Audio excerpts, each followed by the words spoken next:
ನಿವೇಶನಕ್ಕಾಗಿ ಸರ್ಕಾರ ವಿರುದ್ಧ ಗ್ರಾಮಸ್ಥರು ಆಕ್ರೋಶ ವ್ಯಕ್ತಪಡಿಸಿರುವ ಘಟನೆ ನಡೆದಿದೆ. ಗೋಪಾಲಪುರ ಮಾಗದಿ ಸಮುದಾಯದ ಸುಮಾರು 350 ಕುಟುಂಬಗಳು ತಮ್ಮ ಹಕ್ಕಿನ ನಿವೇಶನಕ್ಕಾಗಿ ಹೋರಾಟ ಮುಂದಾಗಿವೆ.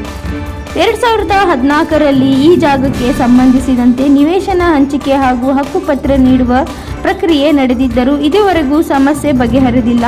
ಸ್ಥಳೀಯ ಆಡಳಿತ ಅಧಿಕಾರಿಗಳು ಹಾಗೂ ಜನಪ್ರತಿನಿಧಿಗಳ ನಿರ್ಲಕ್ಷ್ಯದಿಂದ ನೂರಾರು ಕುಟುಂಬಗಳು ಹಲವು ವರ್ಷಗಳಿಂದ ಸಂಕಷ್ಟಕ್ಕೆ ಸಿಲುಕಿವೆ ಎಂದು ಆರೋಪಿಸಿದ್ದಾರೆ.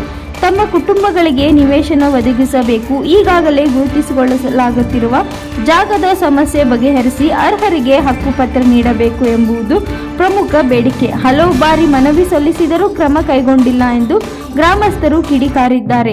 ವರ್ಷಗಳಿಂದ ನಿವೇಶನಕ್ಕಾಗಿ ಕಾಯುತ್ತಿದ್ದೇವೆ. 2014ರಿಂದಲೇ ಈ ವಿಚಾರ ಅಧಿಕಾರಿಗಳ ಗಮನದಲ್ಲಿದೆ. ಆದರೂ ಸಮಸ್ಯೆ ಬಗೆಹರಿದಿಲ್ಲ. ನಮ್ಮ ಕುಟುಂಬಗಳಿಗೆ ನ್ಯಾಯ ಸಿಗುವವರೆಗೂ ಹೋರಾಟ ಮುಂದುವರಿಸಿದ್ದೇವೆ.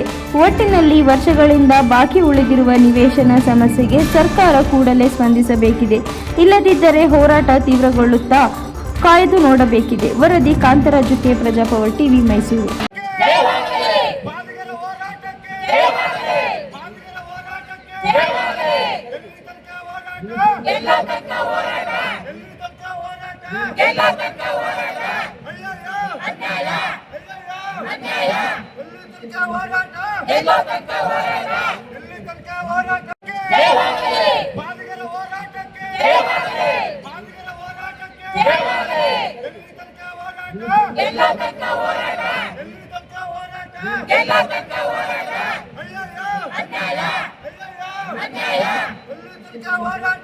ಹೋರಾಟ